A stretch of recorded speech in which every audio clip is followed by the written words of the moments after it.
Welcome back to Your Faith, Your Power. I'm your host, Shanice, and I am here today with Kamaria Parrish, who happens to be my cousin. And we are going to be talking about something very near and dear to my heart, but obviously even more so to hers. And really showing other mothers, hopefully, how her strength, her faith has really helped her and her son overcome one of the hardest things I think any mother has ever had to deal with. I'm not going to even pretend to know how to say this. So, Kamara, you're going to have to help me out with this. Acute But necrotizing encephalopathy. yes, okay. That is the diagnosis that her son, Andre, who is now 11, but at the time he was 3 when he Hmm. was diagnosed with that. And she has been a warrior for him ever since and went to bat for him even when the doctor said that things were not looking up. And I really want her to share her story, give the details, and really explain uh, how they are today, where they are today, and how her strength has helped them overcome. So, to jump in, I just want to go ahead and give you kind of the floor, Kamaria. Tell us like from the beginning of that day, what happened. Tell us what Andre was like. Give us a little bit of context and help us understand how this that day came to be. Basically, he went to school like regular, and within a couple hours, they were calling me, telling me that he had a fever.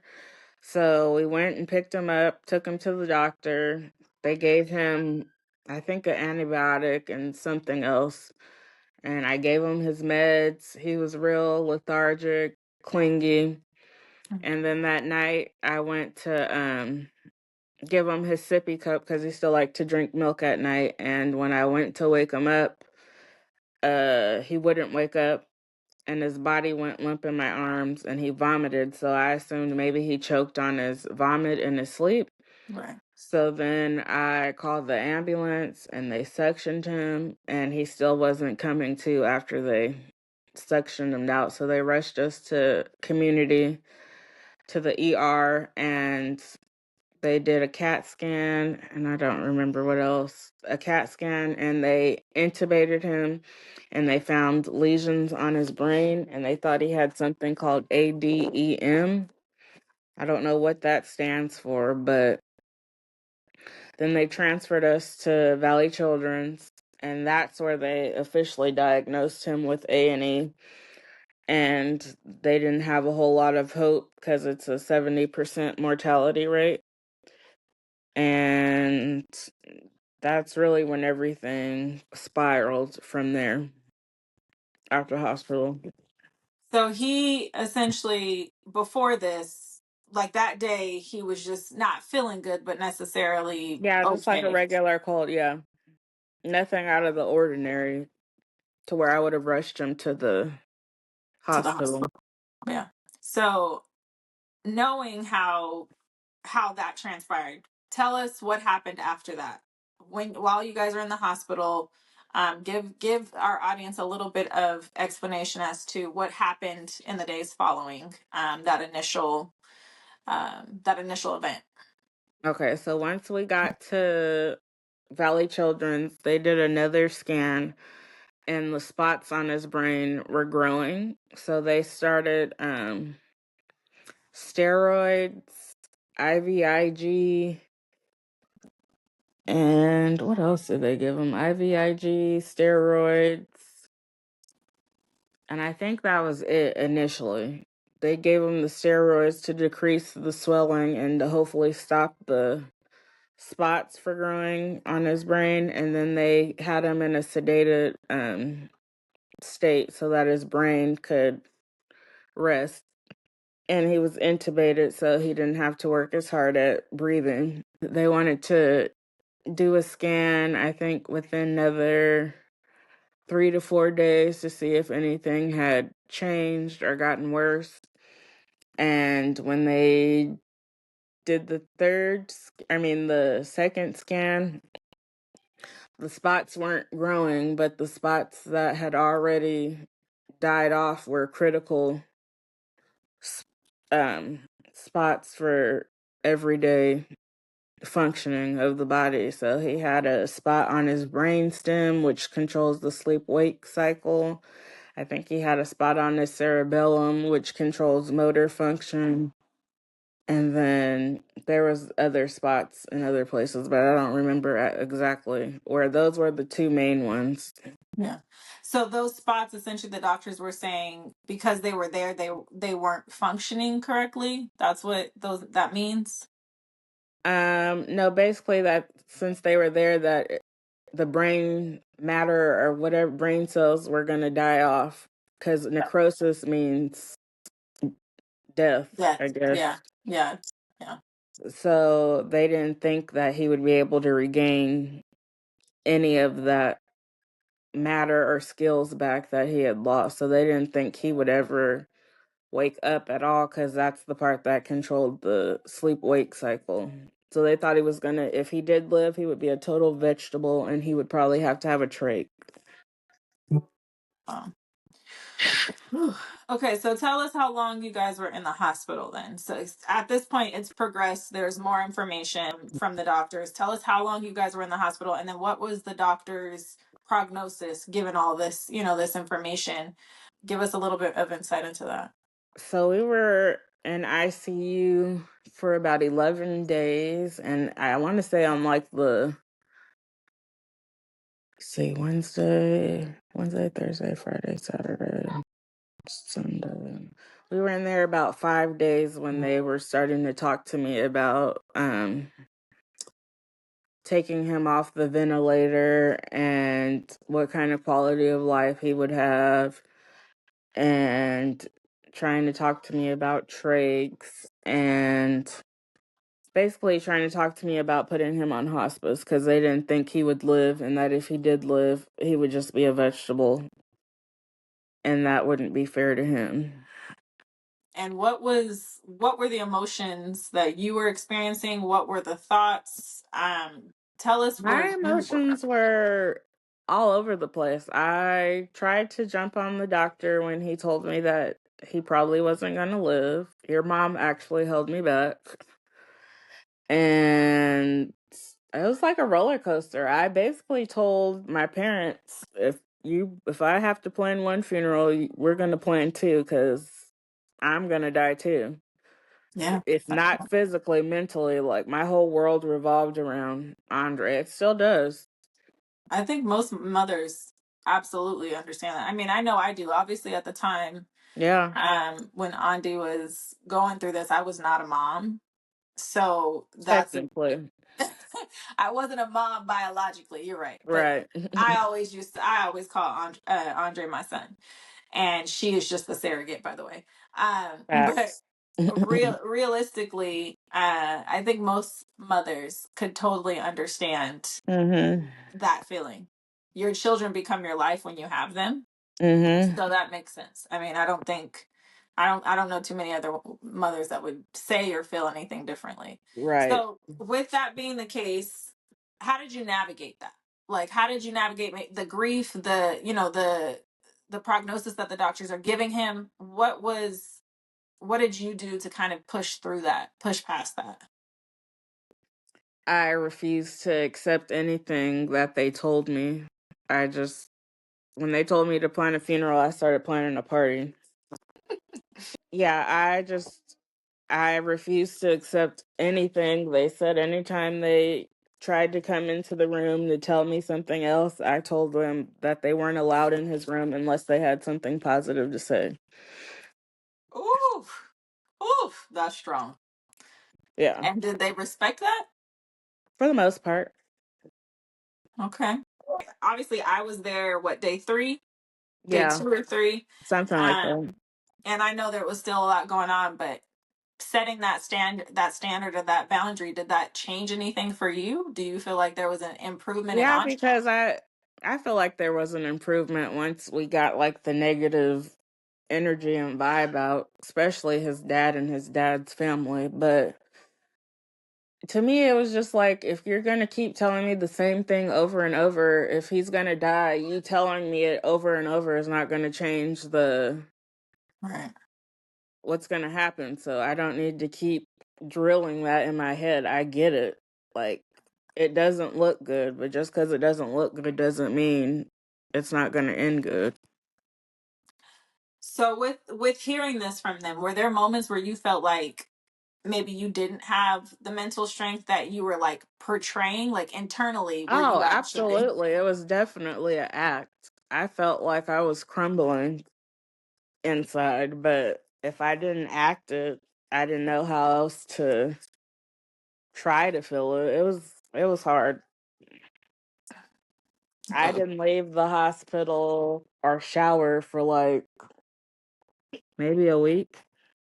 I remember that. Yeah. Yeah, Your I dad had to refused come to and leave. relieve you. Yeah, your dad had to make you come. Yep, my Yeah. dad took my car keys from me. I remember that. Yeah. Ugh. Whew. Okay. So as they're telling you these things and you're pretty much standing firm, this is my Mhm. son, I don't want to hear it, you know, keep it positive. Mhm. Um, tell us what happens after that.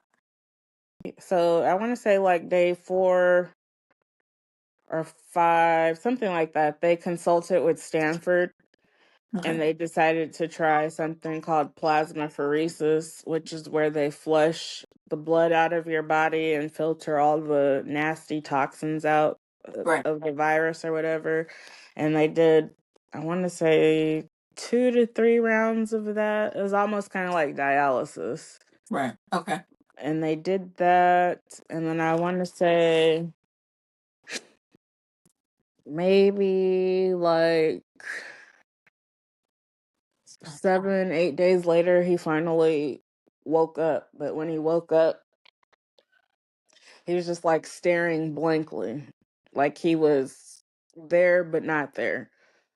And it was pissing me off because any little glimmer of hope I got, like he moved his leg or he's awake, they would just say, oh, that's just a reflex. Yeah. I was there for one of those. I remember that. I do Yeah, remember that. Yeah. yeah. Oh, it's just a reflex. And then finally, when he started like making noises and not necessarily tracking, but making eye contact, then they finally were like, okay, He's coming back to us. yeah. So what did they say when this started happening despite them? I mean, they've already told you at this point, you know, he's either going to be a vegetable or, you know, Hmm. maybe not even make it. What did they say when he's starting to slowly prove them wrong? And then what is your reaction to them? Uh, I told you so. Yeah, knowing you. Oh, Lord Jesus. Okay. So with all of this going on, right? You had already said you were kind of breaking down inside, but you had to kind of put on like a good front, right? For Yeah. Andre, for family, Yeah. and then just to really let the doctors know like they couldn't keep coming in and, you know, kind of telling you the worst of the worst, right? Right. So what was it, you know, it sounds like you pretty much set a boundary there, Hmm. but tell me, was there anyone that you felt like you really relied on? Was there any, you know, were you praying constantly? Like, tell me what you were doing to keep yourself strong enough to get up every day and be at the hospital for 3 months straight. Tell me Oh, I was how that praying was. constantly. I don't think I ever prayed more in my life. And I was playing praise music in his room, gospel music, like trying to set the vibe. You were making sure that God was present for you Oh guys, yeah. Mhm. for Andy, and even I'm sure the doctors, you know, felt it when they walked in the room too. I know my mom was, you know, praying too. Obviously, I was as well, but Oh yeah, your mom and your dad, they were there every day. I would say her, my mom, and Andre's godmom, Katana, were the ones and Cammy that I relied on the most. whew, So once he started to like make progress, then the talk was sending him down to rehab. They didn't necessarily think for him to get stronger. It was more so for me to learn how to care for him. so in total, um, you guys ended up being at the hospital for how long? About 3 months. And you were there every day. Yeah, round the clock. And as he's getting stronger, stronger, stronger, what was happening? What were the doctors at this point like? Once rehab was no longer necessarily the first focus, and Hmm. seeing that he's doing a lot more on his own than expected, Hmm. what was the next step for them? They gave him something called Ritalin Mm-hmm. and amantadine, which is kind of similar to Ritalin. And I guess the thought was that it would wake his brain up. And then once they did that, he started having more purposeful movements and he was responsive. Like he started, if I asked him to squeeze my finger for yes or no, he was able to squeeze my fingers to communicate. And if I asked him to give me a high five, to the best he could, he would He give would, me a high, like he was responsive to what I was asking him to do. yeah. My baby. Um, okay. Did you feel prepared to do that when you guys left? I did, but I was still kind of nervous. So at this point, how do you guys end up leaving the hospital? We end up leaving the hospital. I want to say it was like June 13th, something like that. So we were supposed to get discharged several times, and then he would either end up catching a cold or get pneumonia. And then I think the second time we were supposed to leave, his car seat didn't come in time that I was supposed to transport him in. And Okay. then the third time, his wheelchair didn't arrive in time. So it was just always something. And then finally, I think it was the 13th, we were able to finally leave. And that's when like the new normal start. Hmm. And what is that new normal now? What does it look like? Explain. Obviously, I know, but explain to our audience, what does that look like for you as a mom every day?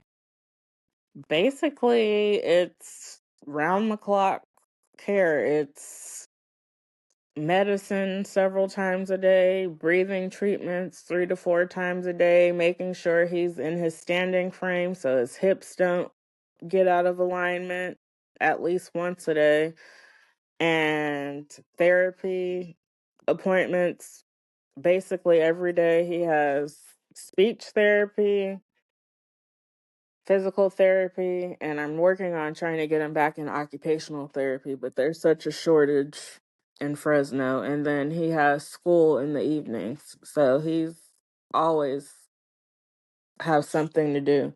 So let's get into really how like where he is now, but really how your faith, your strength has kind of changed, evolved from all of this. Um, I don't think we could do the day to day if we didn't have strong faith, because it takes a lot to do everything I have to do for him, because I don't have any help from anybody. But now I'm a single mom to two and not just one, so it's around the clock job. Do you think faith played a role in Andre's current state now? Like, and then let's tell the audience where he is now. Like, what is he completely? The old Andre, is he? What does it look like for Andre now? Tell them a little bit about that. Okay, so now he's the old Andre, but it doesn't look the way people would necessarily think it would look. He's still pretty much nonverbal. He talks when he feels like it. He uses an iPad to communicate, and he's still working on gaining all the motor skills that he lost. And he's a lot bigger. So he's nonverbal. Is he able to move well? Like, explain Yeah, he that looks can like. He can move his arms and legs. He's working on walking and PT right now and picking things up with his hands. And he can definitely kick. He lets you know when he doesn't like something. And we all know he does what he wants to do, and he will give you straight attitude. He will give you Mhm. straight attitude. I'm so proud of that boy. I'm Yeah, so proud of him. he's a diva. He is. He is just very strong-willed, like his mama. That's for sure. That's the only thing he got from me. Because he doesn't look like me. Tell me, after this experience, like obviously, in a lot of ways, Andre is a miracle. Yeah. So, what is it that you have, like, has your perspective changed? Has your relationship changed with God because of how he worked in you guys' life? What do you feel like has come from this in regards to like your faith and, your relationship It with him? definitely strengthened my faith because I seen God work. He literally turned, I don't want to say nothing into something, but that's really what there was absolutely no hope from the doctor. So I literally witnessed him prove doctors wrong, and doctors think they know everything. Yeah, you're right. You're right. And so that part, it was definitely strengthened, but I'm not gonna lie, there was moments where I was angry with God. Like, how could you allow this to happen? Absolutely. So yeah, I feel like he broke us down to build us back up. He often does that. Yeah, and you can't have a testimony without a test. So we Man, yeah. had a big ass test. Yes. Absolutely. Absolutely. Did you ever get any Yeah. comments or anything about that? Oh yeah, I told you about the one doctor who said he wasn't a believer and Andre made him one.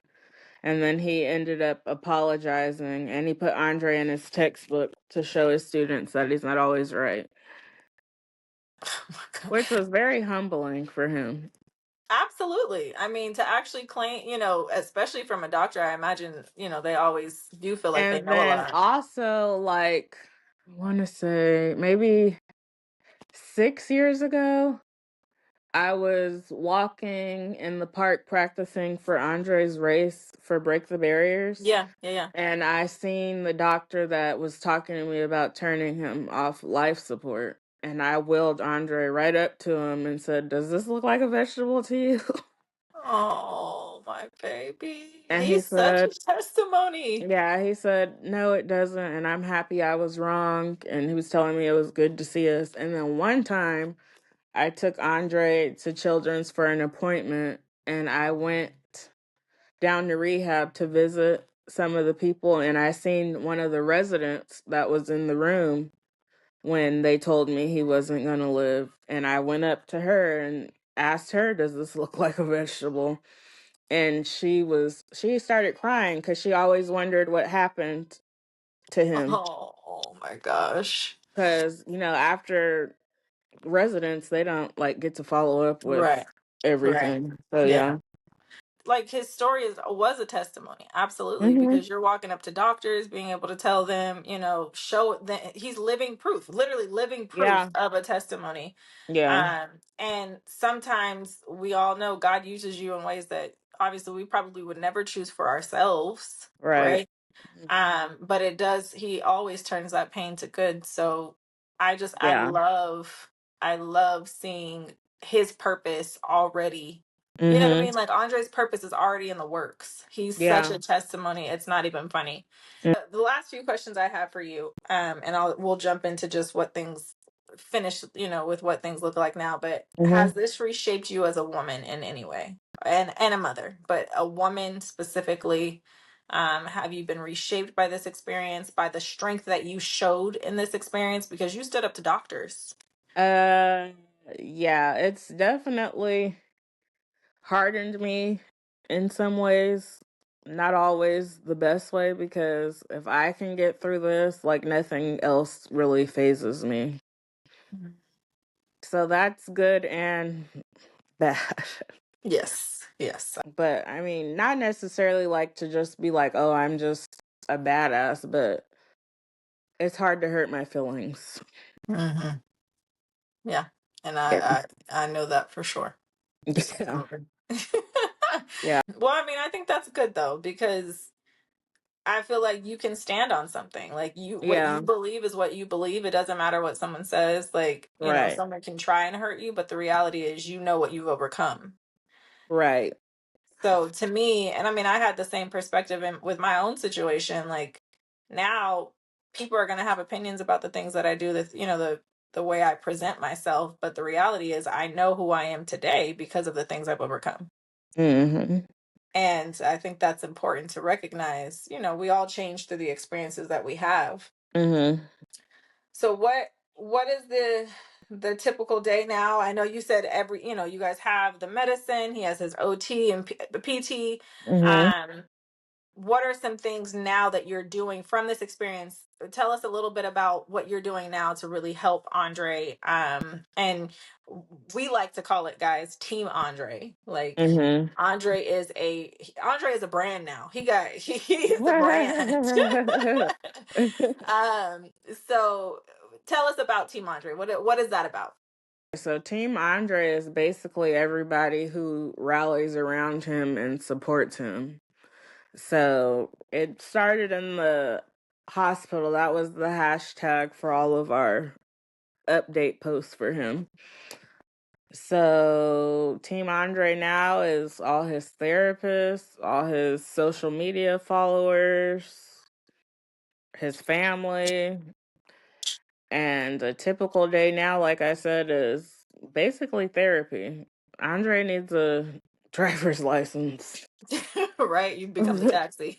Like Right. most moms, really, but Yeah. you're on a whole nother level for Yeah, sure. I'm a bus. And listen, guys, this woman was driving her son to LA, and that's like a 4.5 hour drive sometimes. Yeah, we were doing turnarounds every Friday. Every Friday. This is, I mean, Kamaria is very like laid back and chill, but this woman fights for her family. And obviously she fought for her son, and it turned out to be Mhm. she was exactly the mother that he needed. Yeah, she is a real life taxi, For and real. Andre has a schedule. She is his personal assistant as well.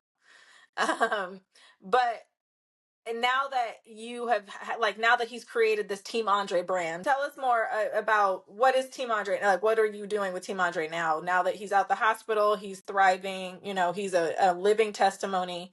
Tell us now what Team Andre looks like, other than the normal practitioners.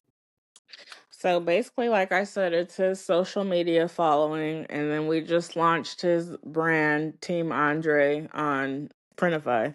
Okay. And he has different t-shirts and cups and notepads and blankets to raise money for his therapy.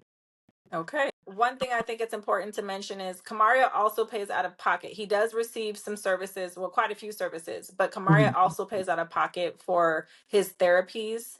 Mm-hmm. And it's an extensive amount of money every month. So, guys, if you are ever interested in joining Team Andre or just getting some merch to support them, purchase something there, or obviously donations are fine too. But Yeah. just make sure that if you're interested in doing that, that you take a look at the links. I will have all that linked here. Um, Mhm. but I'm just so thankful that obviously my little cousin, my son, really is living a life, right? Because that wasn't what the doctor said he was supposed to do. Right. And the reality is, he has become a testimony even at 3. And I think it's Mm-hmm. amazing that you can see that, right? Like you can see Mm-hmm. that through him. Um, and it just kind of shows you that God doesn't give you an age range to Right. when he's going to use you. Mm-hmm. And you have to be, for one, ready, or he's going to put the people around you to really make sure that they can hold you up. But anything that you'd like to share before we kind of end this out? Is there any tips that you would give to a mom maybe that's going through something similar, whether it's personally, internally, or with her own children? What's something that you'd want to kind of send a mom off with? I would say just persevere and look at the bigger picture, like not necessarily in the moment. Like even though I knew we would be where we're at right now, it was hard to see it at that time. I absolutely totally understand that. Yeah. Just to kind of add to that, perseverance is extremely key, and for us Mhm. that are believers, it's the only thing that we can really do. And Mhm. honestly, that is part of faith, right? You're going to Yeah. persevere through faith. You're going to persevere through the things that or with faith you're going to persevere, but you're going to persevere through the things that aren't easy. They're Yeah. hard, they don't make sense. Mhm. And the only person that you can truly do that with is God. That's it. So because he has the answers, we do not. We just have a whole lot of questions. Right. Lots. So anyways, I am so thankful that you did this for me. And Yeah, you're FYI, welcome. guys, this was not an easy process. Gosh. I love you, cousin, and I'm so Love you proud of back. you. I love you so much. And I love my sons. I love both of them. Both of You my can have sons. one of them. Oh, okay. I want to thank my cousin for sharing a story that so many mothers quietly live through but rarely speak out loud about.